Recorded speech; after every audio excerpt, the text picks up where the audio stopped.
You are now listening to the IELTS podcast. Learn from tutors and ex-examiners who are masters of IELTS preparation. Your host, Ben Worthington. Hello there, IELTS podcast listeners. In this tutorial, we are going to look at IELTS vocabulary. Specifically, and this is a very specific subtopic, but we're going to look at immigration and employment, but mainly immigration. Now, this is an active learning lesson. That means that I don't want you just to sit back and passively absorb this information. Although that's better than doing nothing, what I want you to do, what I would like you to do in this tutorial is grab a pen. That's the first step. Grab a pen, because let me give you an overview. First, we're going to look at the vocabulary, the terms and the definitions very briefly. Then we're going to look at possible questions. Then we're going to look at a possible essay plan. And at the end, I will tell you a formula that will help you learn the vocabulary. Rather than learning the lists, we learn the formula for building our own lists. And this final point is much more powerful than learning the lists. And I can say that from personal experience of learning another language. And also, it just makes more sense. Right, let's jump straight into this.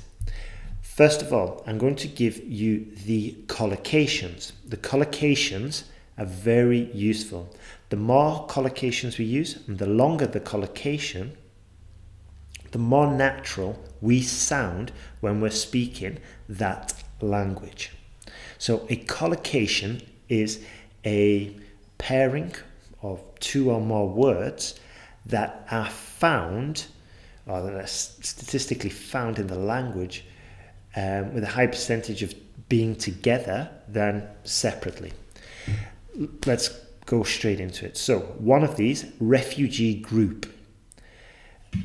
An example of this phrase: refugee groups are coming to the United States to escape violence in their native countries.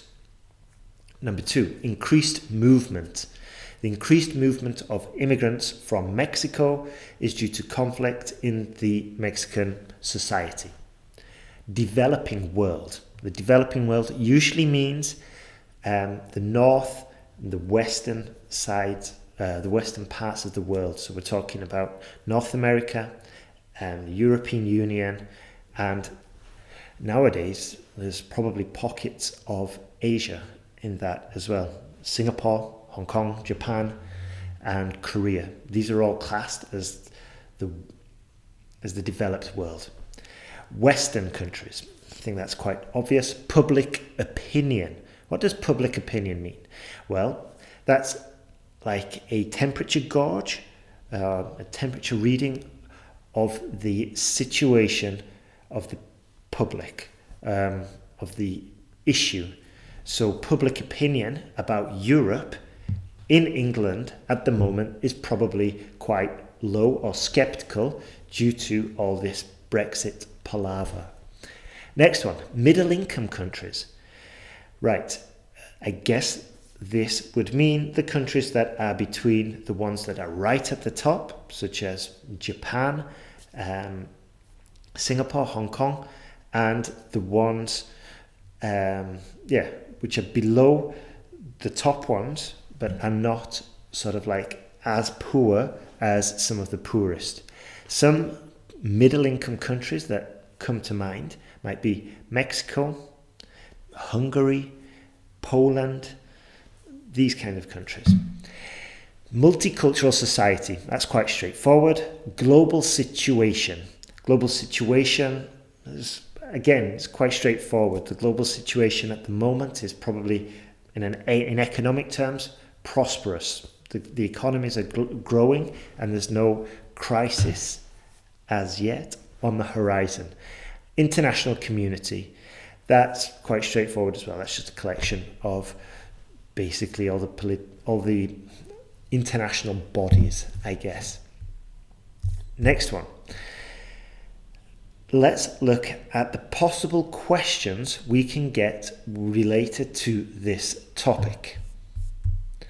Now, what I would like you to do, going back to the active learning component, is, I hope you were doing it before, is just writing down the terms I was sharing and the description. Now, let's go through these questions and I will give you the process that I use when I am writing my own essays. So, an increasing amount of people are emigrating from third world to Western countries to fill openings in special job fields like engineering, computing, and medicine. Some think that by encouraging this immigration, rich countries are stealing from the poor. Others feel that this is only a natural movement. Explain your opinion and why. Right, a lot of information there. Step 1, which I always find is the most straightforward and the easiest to do, is we simplify the question. So, let's start. An increasing amount of people are emigrating from the third world to the rich in specialist fields. Okay? That's the premise. Some people think that the rich are stealing from poor countries. Others think that it's natural. So we've got 2 points there. We've kind of got the topic, which is emigrating from poor to rich in specialist fields. And then we've got the 2 ideas. These 2 ideas, what are they? Well, the rich countries are stealing from the poor. And number 2, it's a natural movement. 2 ideas also that serves very well for 2 paragraphs. So I'm going to dedicate 1 paragraph about some people think that by encouraging this immigration, rich countries are stealing from the poor. And I went back to the question then, just to make sure I'm completely on topic.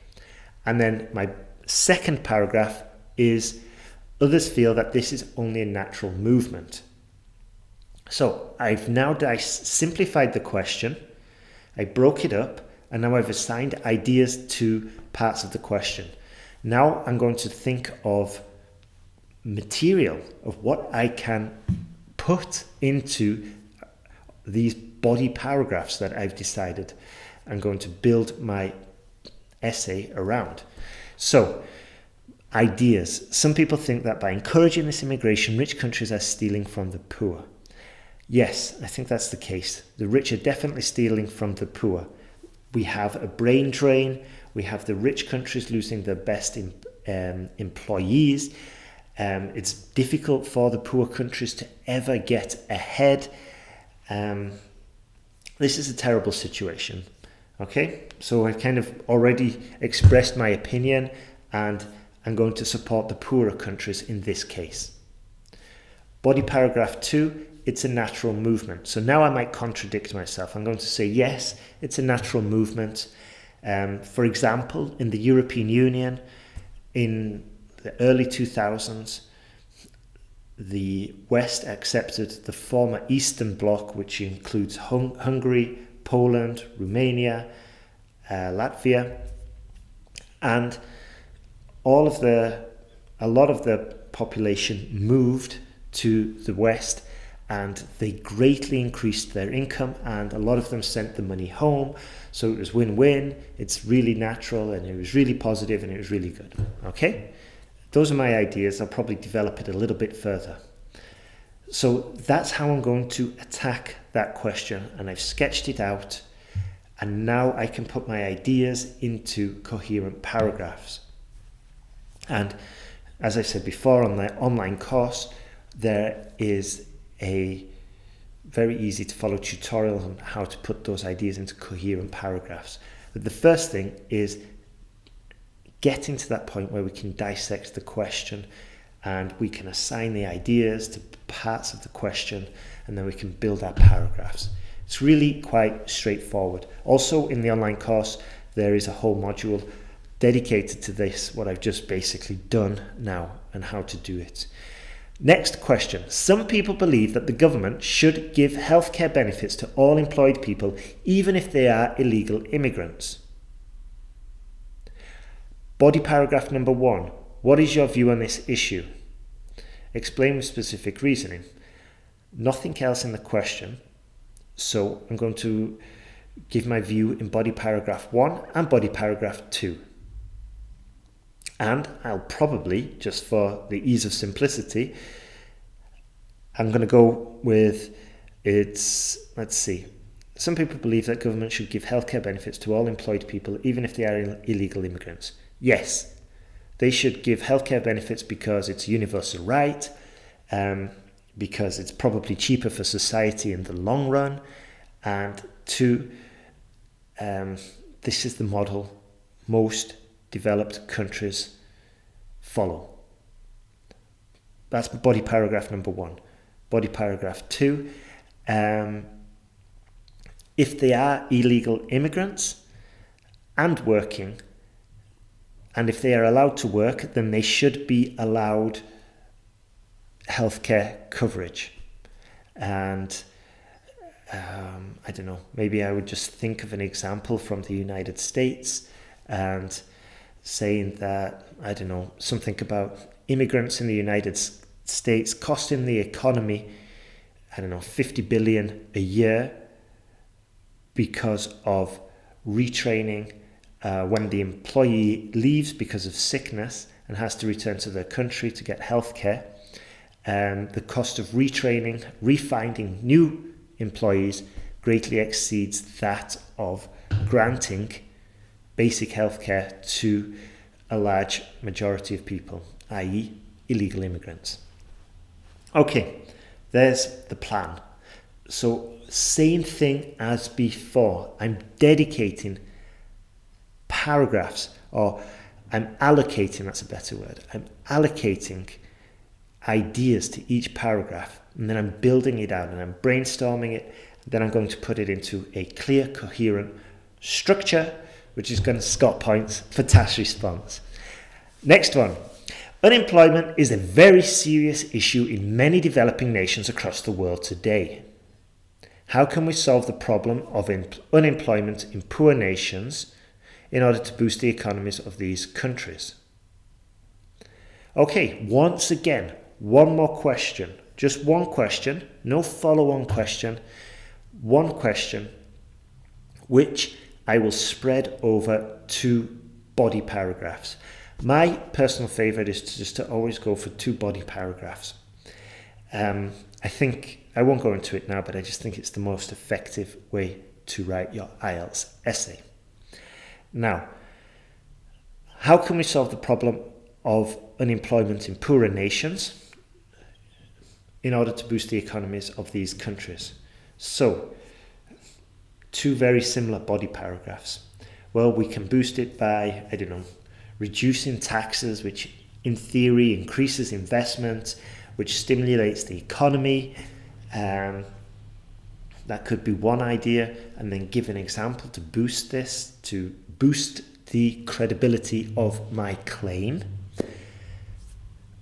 And I probably have to expand this a little bit more, so maybe give 2 reasons. One would be, I don't know, increased training programs so the workforce is more skilled. Number 2, decrease taxes to improve investment. And then give an example. Now I've got like roughly 3 points. And that's quite a substantial body paragraph, especially if I expand them and go into details. Body paragraph number 2, boosting unemployment in poorer nations. Boosting employment in poorer nations. Let's see. So what could we do as a government, I guess, is the assumption. let's say, so we could do what China did in the 1970s, which is allocate areas called special enterprise zone or special economic areas. I can't remember exactly the name. And there the government just gives land to foreign companies to use on the premise that they employ people. Okay, so basically what we're saying is give incentives to foreign companies to come and invest in the poorer country. Okay, and then for example, China. So then we've just put all of that together in our second body paragraph, and we've got an essay. We've got the outline of an essay. Also, you hopefully will have realized I'm only focusing on my body paragraphs. And that's because the introduction and the conclusion are going to be derived from the body paragraph. That's why I always focus on my body paragraphs first. I make sure that the body paragraph plan, which is what you've just heard me talk about, I make sure that it corresponds to task response. And then from there, I make sure that my ideas correspond to, I make sure that the body paragraph ideas correspond to the question. Then I make sure the ideas around or for this body paragraph also correspond to the question by repeating the question numerous times. And then I think of examples related to these ideas. And this is why, I'm focusing on my body paragraphs always. And the introduction and the conclusion are going to be derived from my body paragraphs. That's why I just focus on the body paragraphs first. Any essay tutor who tells you to start your task 2 writing exam by just looking at just writing the introduction is crazy. It's absolutely crazy. You need to think about this in a little bit more depth, and you need to think about this a little bit more strategically first. You look at the question, then you plan, then you brainstorm, then you allocate ideas. And once you've got a good, solid plan for your body paragraphs, then you jump into the introduction. Okay? Or then you make a few notes for your introduction and a few notes for your conclusion, and then you write it. You basically transfer your notes from your paper onto your essay. Now that's a solid essay writing process. So run away if any tutor tells you to sit down in the exam and not make a plan first. That's a very, very powerful tip to fail your exam. Right, I got a little bit off topic there. Let's jump into it. By the way, if you're doing this tutorial online at IELTSPodcast.com, you'll see that I've included a TED Talk video into the page, into the tutorial, and that's because you will hear the same vocabulary terms I've just been mentioning at the beginning, but you'll hear them in context. And learning vocabulary in context is key. Now, we've gone through the topic-specific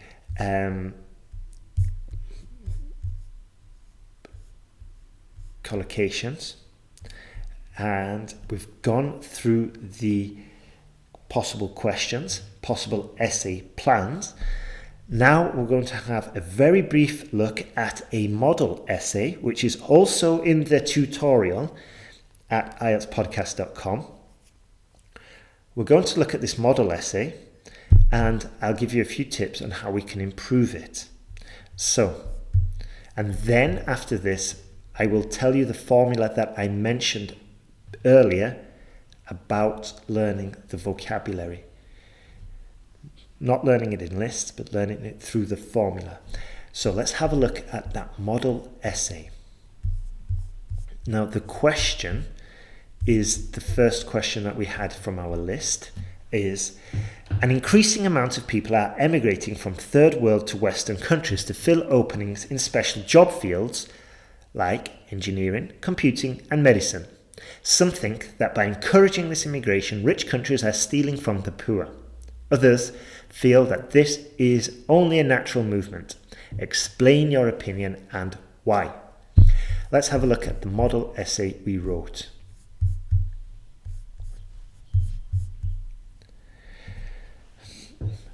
So, this is kind of a basic essay. Okay, it's really quite straightforward. Possibly on a good day, it'll get a band 7, maybe 7.5, because, yeah, I'd say it's 7 because it's not fancy, but the grammar is good. It's perfect. Anyway, let's start.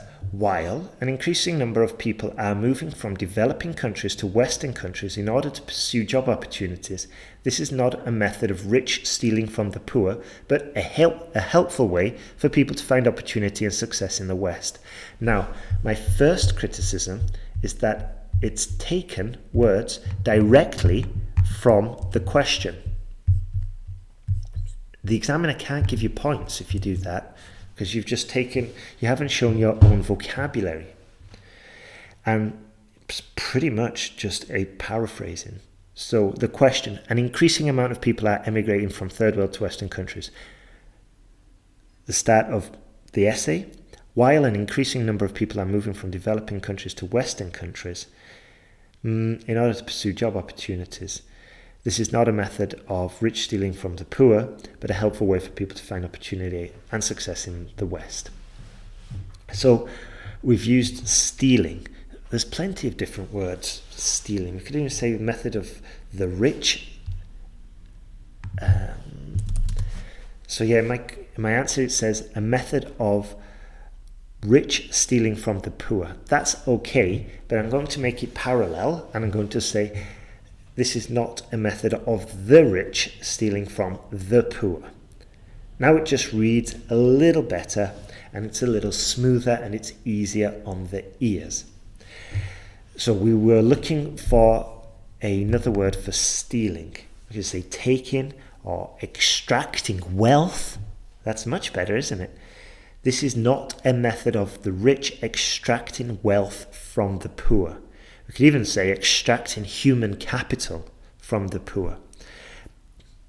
So, once again, although the introduction is fine because we're basically paraphrasing the question, we still want to look for opportunities to substitute vocabulary and use our own vocabulary rather than the vocabulary given to us in the question. Now, starting with while is good because we're starting with a conjunction there and gets us off to a good start, especially if we've used it effectively and correctly, which is exactly what we did, because we said while there's an increasing number of people, blah, blah, blah, comma, this is not blah, blah, blah. So let's get back to substituting some of these words. Okay, an increasing amount of people is the phrase from the question. In our answer, we've got an increasing number of people. So we've changed amount to number, a number of people, an amount of people. But what type of people are they? Well, these are migrants. So let's call them migrants rather than say people. While an increasing number of migrants are moving, there's got to be a more specific term. In the question it says emigrating, are transferring, are mobilizing. Maybe I'll just leave that as moving for simplicity now. Okay. Also, there's one more opportunity to improve it. It says, our answer says, from developing countries to Western countries in order to pursue job opportunities. Well, in the question it says, in special job fields such as engineering, computing and medicine. So what are we going to say instead? Well, we can say from, developing countries to Western countries in order to pursue specialist job opportunities. Because although we're using special, we're using a different form of, we're saying specialist, which is okay, or expert, or career opportunities, highly specialized fields, or highly specialized job sectors. That's much better. And it's basically the same as special job fields like engineering, computing, medicine. So there we go. That's the introduction rephrased. So what I'm doing here is just going through, looking for opportunities to improve the vocabulary. The basic argument, the basic structure is fine. Perhaps it's a little brief, but it's fine for now. Firstly, rich countries are not stealing from the developing world by welcoming these workers, because these workers willingly choose to come to Western countries in the United States and Europe. Now, my first critique of this sentence is, how many times do we have to say workers? Twice. And even worse, we said welcoming these workers, because these workers willingly choose to come to Western countries in the United States and Europe. Okay. So first, can I organize the sentence so I don't have to say these workers twice? Let's have a look. Firstly, rich countries are not stealing from developing countries, are not stealing from the developing world by welcoming these workers. This is because they willingly choose to come to Western countries in the United States and Europe. Much simpler than I thought. We're just going to use they. And it's quite straightforward that the they refers to these workers, because we just mentioned it a few seconds ago. Now then, also, another way we can improve it, and this is going to be an improvement for two reasons. We say in the first line, we say, firstly, rich countries are not stealing from the developing world. That's okay. It's clear. The examiner knows where you're going with this. However, we can make it better because we've got a negative construction, and the negative constructions can be, in most cases, transformed and we use a negative verb. Or even better, we could just rephrase it. So let's see. Firstly,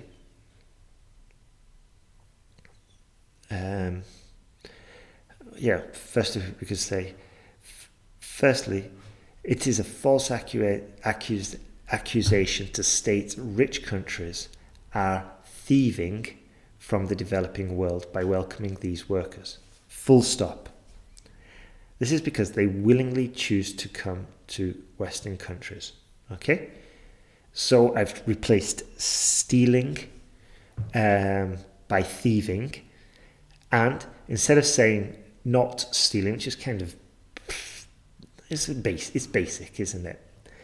Instead of saying that, I'm going to say it's a false accusation. That's much richer, isn't it? It's much more,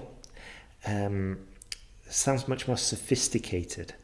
And this is what we focus on in the sentence guide in the advanced chapters, about how we can upgrade your language using alternatives to negative constructions and using statements and special phrases to get around these basic negative constructions. Let's move on. I would also probably, if I had time, rephrase the last part of that sentence, Western countries in the United States and Europe, because there are no Western countries in the United States. There's only one. But there are Western countries in Europe. So it makes sense for Europe, but it doesn't really make sense for the United States. So maybe I just rephrase it for accuracy and say, willingly choose to come to Western countries in Europe and the United States. It's still not much better. I just say willingly choose to come to North America and Europe. So kind of made it parallel, which is another technique taught in the course. But basically, when I'm making it parallel, I'm just saying two continents here, North America and Western Europe. Yeah, that sounds better actually. North America and Western Europe. 1, 2 and 1, 2. That's a very crude description of parallelism. Next sentence. Studies show that public opinion agrees and believes that this increased movement. How many times are we going to say increase? We've already said it twice, and the examiner said it in the question. So we've got to find an alternative, especially if we've already used it once in our introduction. Studies show that public opinion agrees and believes that this transfer of human capital, that this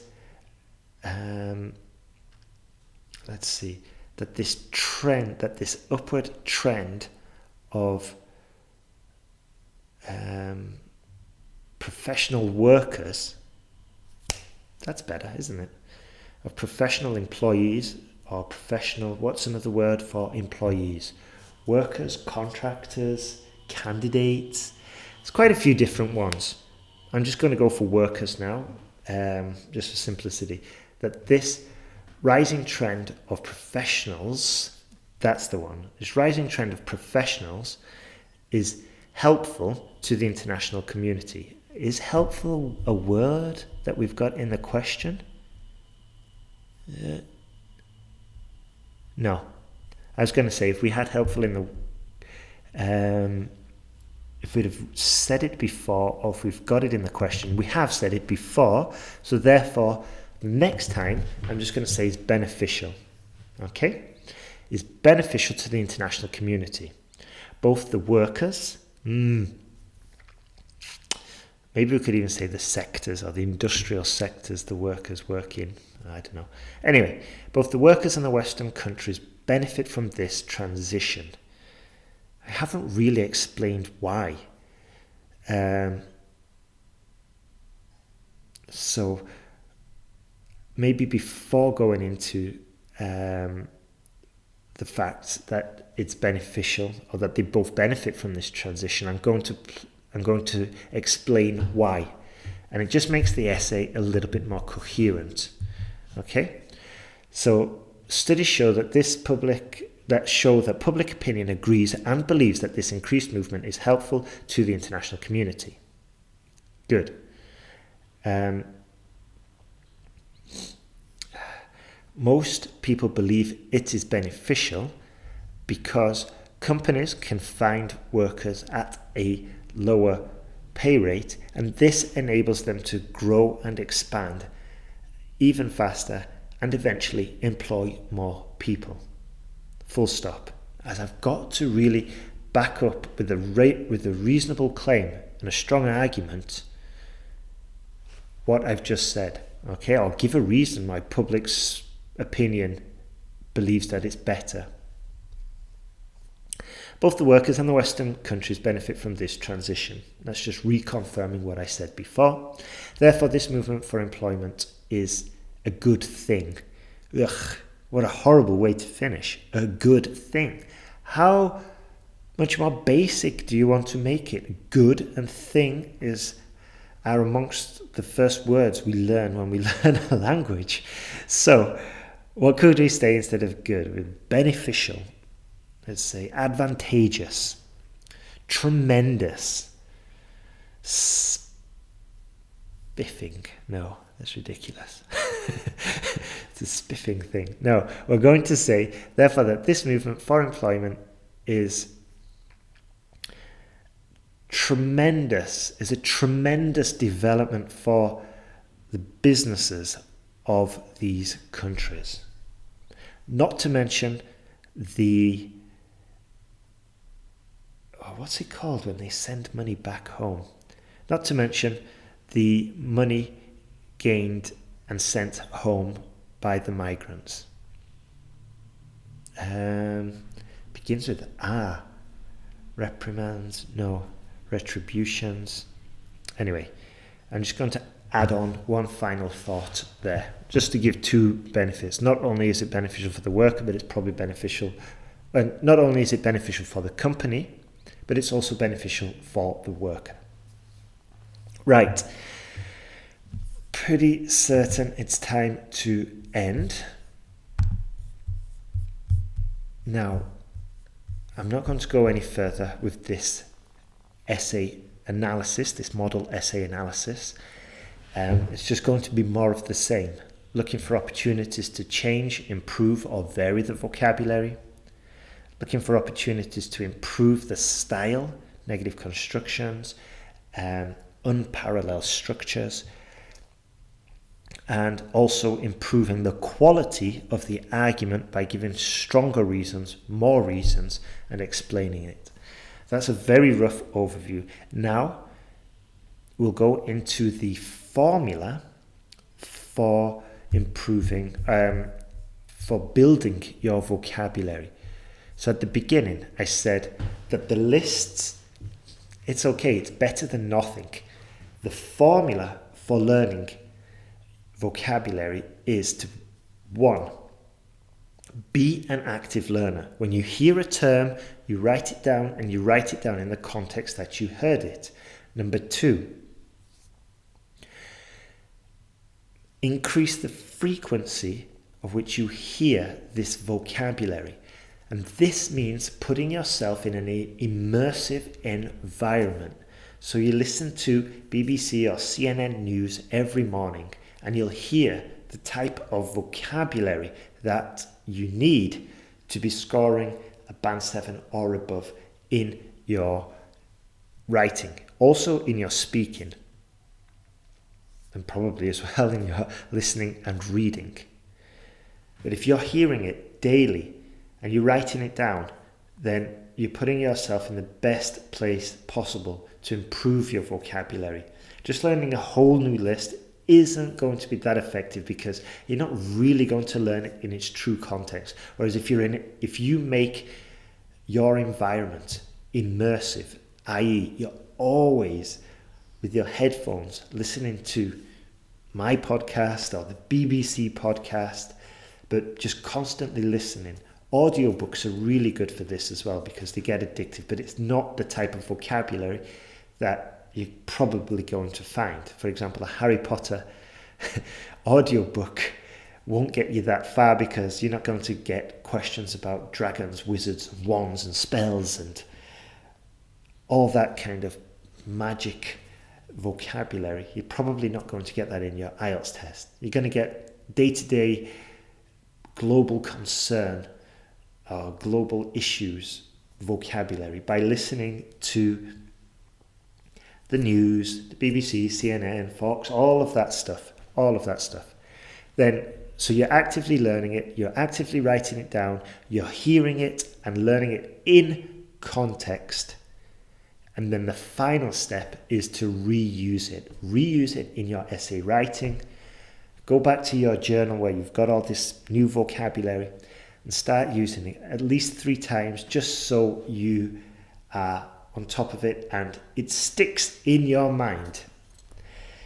Right, that's everything from me. Thank you very much for being with us today on this tutorial. Have a great day and good luck with your IELTS preparation.